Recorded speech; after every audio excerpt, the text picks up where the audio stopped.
ისტორიული ქორწინება გასულ კვირას საქართველოში შედგა. პირველად მართლმადიდებელ სამყაროში 4000 მეტრზე მდებარე მყინვარის წმინდა სამების ეკლესიაში 23 წლის მაკა გულედანმა და 25 წლის ნიკა ლებანიძემ იქორწინეს. მართალია მათ ქორწინების მწვერვალზე ასასვლელად ორჯერ ნაკლები მანძილის გავლა და მხოლოდ 3 დღე დასჭირდათ, თუმცა მასშტაბებით ქართული ცერემონია აშკარად აღემატებოდა ნეპალურს. მყინვარის სამებაში თითქმის 30 კაციანმა მაყარმა მოიყარა თავი. ჯვრისერის რიტუალი კი იღუმენმა იოსებმა საქართველოს პატრიარქის ლოცვა კურთხევი და ყველა მართლმადიდებლური ტრადიციის დაცვით ჩაატარა. ეს ულამაზესი სანახაობა, რომელსაც ექსკლუზიურად მხოლოდ დროების კამერა იღებდა, მყინვარწვერის ქვეშ მშვენიერი ქორწილით დასრულდა. მთაში ხელით დაჭერილი ჯიხვი, სვანური ვორგილი ღრუბლებში და 3 დღე ქორწინების მწვერვალისკენ უპრეცედენტო ალპინისტური ჯვრისწერის შესახებ სადაც ულაძე და ლევან ლეკიაშვილი მოგვითხრობენ.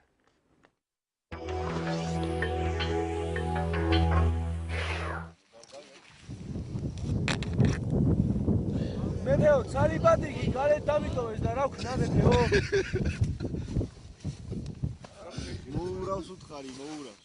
ზღვის დონიდან 3000 მეტრზე საბერწეს უღელტეხილზე ახლად გაღვიძებული მაყრიონი ასე ერთობოდა. ამ დროს ნეფე პატარძალს ჯერ კიდევ კარავში ეძინა. ეს მათი პირველი ღამე იყო, თუმცა 15 გრადუსიანი ყინვის გამო ხამისთევა მეგობრებთან ერთად მოუხდათ. მყინვარის წმინდა სამების ეკლესიამდე სავალი ჯერ კიდევ 1 დღეა. არადა იმხელა სამება დაუდგეს. იქა სად არის? პავლაბარში. პავლაბარში რაღა ქერგე. წამოვიდა პატარა ბებია.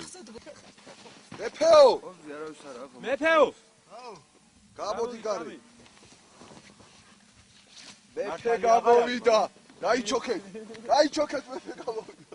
აბალახტება. ნეფე ნიკა ლებანიძე გამოცდილი მთასვლელი და ტელეოპერატორი. ასეთ ჯვრისწერაზე დიდი ხანია უცნებობდა. 4 წლიანი ნაცნობობიდან 2 მაკა გულედანის ცოლობაზე დათანხმებას დასჭირდა. კიდევ 2 ექსტრემალური ჯვრისწერის მომზადებას. ჯერ ჭაუხებში თიკანაძეზე ასულან. შარშან კი უკვე პირველი კატეგორიის 2 წვერზე.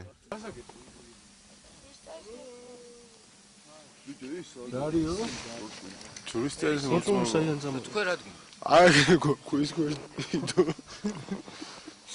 ეკლესია. აი მეც მაინტერესებს მანდ რა უნდა ჩაიწეროს. ყინვარის სამი. ო მამაოს კითხე მეთქვი რა უნდა ჩაიწეროს? ყინვარის სამი. არც ეს მოწმობაში არის არა წე. ბიჭო, ვისკშიათ მომხედე.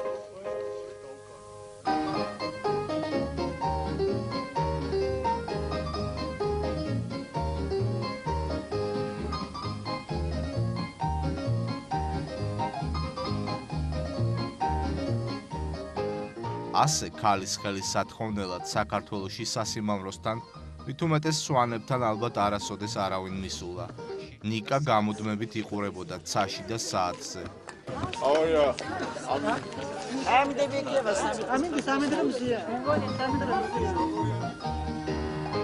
სახლში მიყვანილ პატარძალს კი ყვავილებთან ერთად მთელი ოთახი ალპინისტური აღჭურვილობა დაახვედრა. საქორწილო ტორტის გაჭრა და ერთი სადღეგრძელო. სულ ეს იყო, რაშიც ნიკასა და მაკას მთელი თბილისური ქორწილი ჩაედია. რამდენი წლისაც ყაზბეგის მწვერვალია და ყაზბეგის მთავარი, სადაც მედიხარ, იმდენი წელი გაცოცხლდა გაბედნიერო ღმერთმა. იმ გზის სიგრძეს და იმის სიმაღლეს მოგცეთ ცხოვრებაში უფალმა, რა, დალოცვინებია.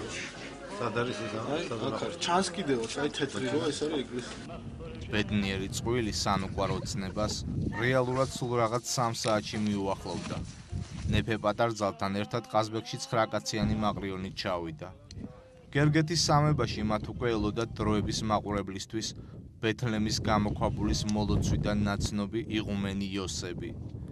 აღსანიშნავია, რომ ჯვრისწერის ცერემონიალის მოსამზადებლად მყინვარის სამებისკენ იღუმენმა მარტომ გასწია. ვერცხლს გავატანეთ.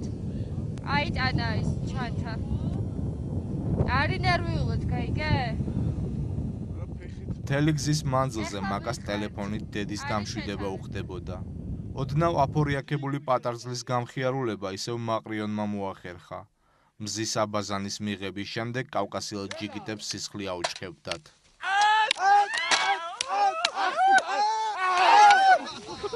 ყველაზე რთული ჯგუფის ახალბედა წევრებისთვის საბერწეს უღელტეხილის გადასვლა აღმოჩნდა, რომელსაც თითქმის 3 საათი მოანდომეს.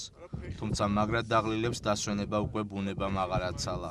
გასართობად არც მეტი არც ნაკლები ჯიხვი გამოუგზავნა. გერგელში ცნობილი ნაგაზის ნაპრალას წყალობით თითქმის სასწაული მოხდა. მაყრიონმა მონადირეებისთვისაც კი მოუხელთებელი ცხოველი ცოცხლად შეიპყრო. ბიჭო, ეხლა ამას რო გავუშვებ, ისე გავუშვებ ჯურისტერას ამას ხარ გაკრას, გაიგე რა? კაცობრიო ხარ გაკრას. თავიდანვე ჩანდა, რომ მაყრიონში საღი აზრი იძალებდა, რადგან ნეფეც და პატარძალიც ჯიხვის მხარეს იყვნენ.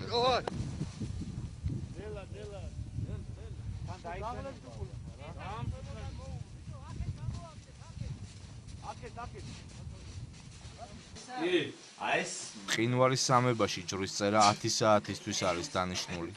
მეტეოსადგურიდან ძირითადი ჯგუფი ცხლის ნახევარზე გადის. მაკა ოდნავ დაბნეული და ნერვიულია. ნიკაც ნერვიულობს, რადგან აგვიანდებათ. მყინვარის სამება 11-ის ნახევარზე გამოჩნდა. ამ ეკლესიას საფუძველი პატრიარქის კურთხევითა და ახალქალაქისა და კუმურდოს ეპისკოპოსის მეუფე ნიკოლოზის ძალისხმევით 6 წლის წინ ჩაეყარა. მაშინ რკინაში შესრულებული პატარა ეკლესია აქ ვერტფრენით ამოიტანეს. იღუმენ იოსებს უკვე ყველაფერი მზად აქვს.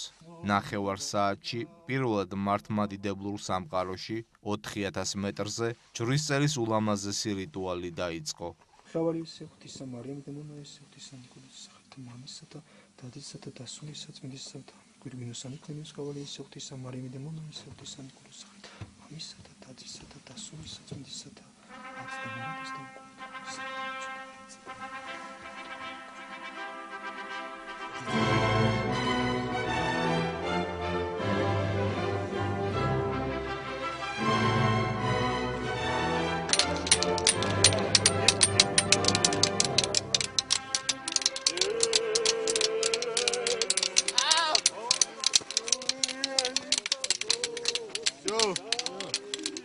ძალიან გახარებული ვარ და ძალიან მიხარია, რომ აი როგორც ჩავიფიქრეთ, ვიდან იქ ყველაფერი ისე.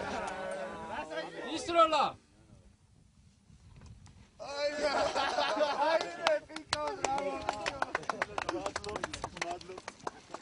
რა თქმა უნდა, დიდი მნიშვნელობა ქონდა ჩემთვის ჯვრის წერას, როგორც ყველა ადამიანისთვის, მართლმადიდებლისთვის. მით უმეტეს ესეთ ადგილას, იმიტომ რომ მაინც ახლები არიან, პირველად იყო ძალიან ბევრი მთაში წამოსული და მაინც დაძაბული ვარ ეხლაც კი და სანერვიულოც ბევრი იყო. შემდეგ იყო ცოტა ავანტურისტული დაშვება მეტეოსკენ, რომლის დროსაც დროების ოპერატორი ლევან ლეკიაშვილი დაშავდა.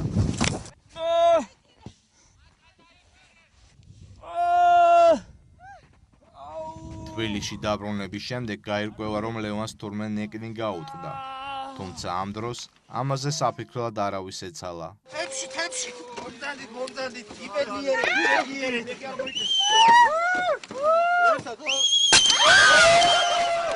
წინ იყო მთავარი, უპრეცედენტო ჯვრის წერის რიტუალის ულამაზესი ფინალი.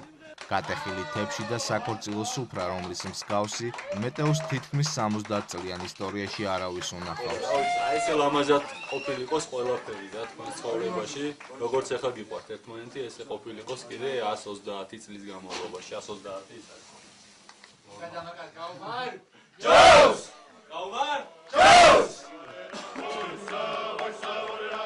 და რა თქმა უნდა პატარძლისადმი მიწყმილი სვანური ვორგილი, რომელიც ღრუბლებში დაღამებამდე ისმოდა.